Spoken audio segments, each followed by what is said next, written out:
अस्सलाम वालेकुम दोस्तों, आप देख रहे हैं एडवांस टेक चैनल और मैं एहसन अली। और आज मैं आपके लिए एक वीडियो लेकर आया जिसमें दोस्तों मैं आपको बताऊंगा कि आप अपने डीसी मोटर को किस तरह से रिपेयर कर सकते हैं। तो आप देख सकते हैं कि इस मोटर में एक प्रॉब्लम है कि मैं इसको हाथ से अगर बंद करता हूं तो इसमें इतनी पावर नहीं है कि ये दोबारा स्टार्टअप हो सके, वहीं पर रुक जाती है। और इसको दोबारा चलाने के लिए मुझे थोड़ा सा हाथ से पुश करके इसको स्टार्ट करवाना पड़ता है। तो इसके अंदर क्या प्रॉब्लम है इसको हम ओपन कर लेते हैं। ओपन करके इसमें फाइंड आउट करते हैं। इसको फिक्स करने का भी तरीका मैं आपको आज बताऊँगा। तो चलिए ज़रा वीडियो को स्टार्ट करने। वीडियो को स्टार्ट करने से पहले मैं आपको यही रिकमेंड करना चाहता हूँ कि अगर अभी तक आपने मेरे चैनल को सब्सक्राइब नहीं किया तो मेरे चैनल को सब्सक्राइब कर लें। नोटिफिकेशन हासिल करने के लिए बेल के बटन पर क्लिक करना मत भूलिएगा। तो चलिए ज़रा वीडियो को कंटिन्यू करते हैं। इसको मैं ओपन कर लेता हूँ।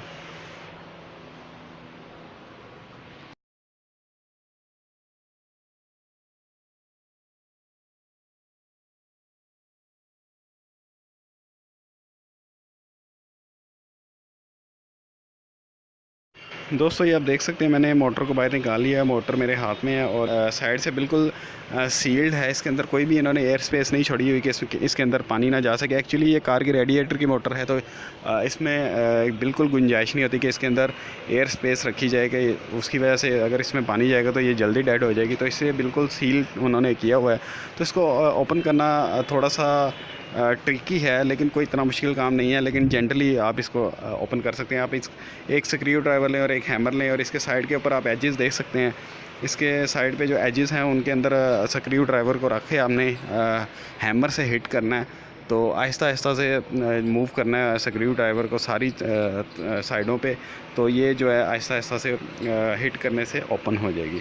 तो चलिए ज़रा इसको मैं हिट करके ओपन करता हूँ। ओपन करने के बाद आपको दिखाता हूँ कि इसके अंदर क्या प्रॉब्लम है। ज़्यादातर प्रॉब्लम यही आती हैं जो इस मोटर में आएगी और इसके अलावा कोई प्रॉब्लम नहीं आती।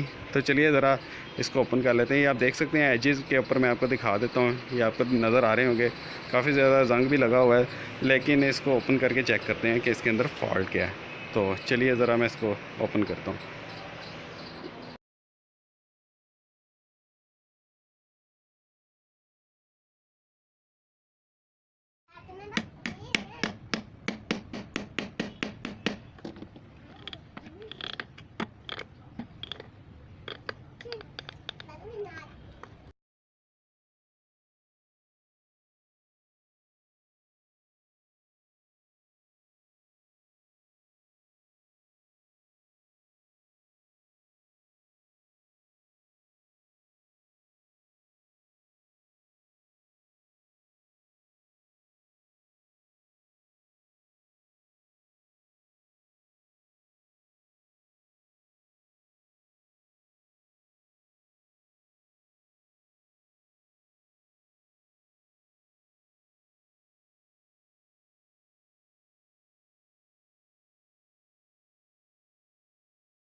तो ये आप देख सकते हैं कि इसके कार्बन जो है अंदर से बिल्कुल जो है वो डेड हो चुके हैं।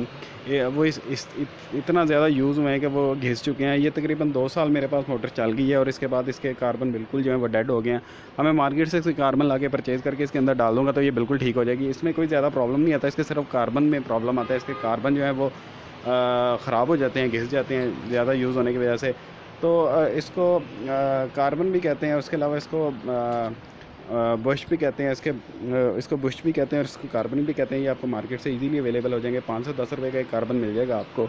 तो मैक्सिमम आपका 50 रुपीज़ में जो है ना आपकी ये मोटर दोबारा से काम करना शुरू कर देगी। अदरवाइज़ आपको अगर नई मोटर लेने जाएंगे तो डिफरेंट प्राइसेस में अवेलेबल हैं। ये 600 से लेकर 1200 1500 तक भी अवेलेबल है। यानी कि 600 से लेकर 1500 रुपये का आपको मार्केट में अवेलेबल हो जाएगी, लेकिन ये ज़्यादा कॉस्ट हो जाती है। तो मैं आपको यही रिकमेंड करूँगा कि आप दोस्तों नई परचेज़ करने के बजाय आप इसी को ओपन करके आप इसके रिपेयर कर सकते हैं। तो दोस्तों ये तो थी मेरी आज की वीडियो। उम्मीद करता हूँ आज की आपको मेरी वीडियो पसंद आई होगी। अगर मेरी वीडियो पसंद है तो मेरी वीडियो को लाइक करें, अगर आपको नहीं पसंद है तो आप इसको डिसलाइक भी कर सकते हैं।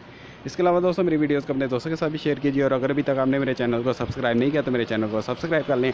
नोटिफिकेशन हासिल करने के लिए बेल के बटन पर क्लिक करना मत भूलिएगा। दोस्तों आज की वीडियो में इतना ही। नेक्स्ट वीडियो तक के लिए मुझे इजाज़त दीजिए। अल्लाह हाफ़िज़।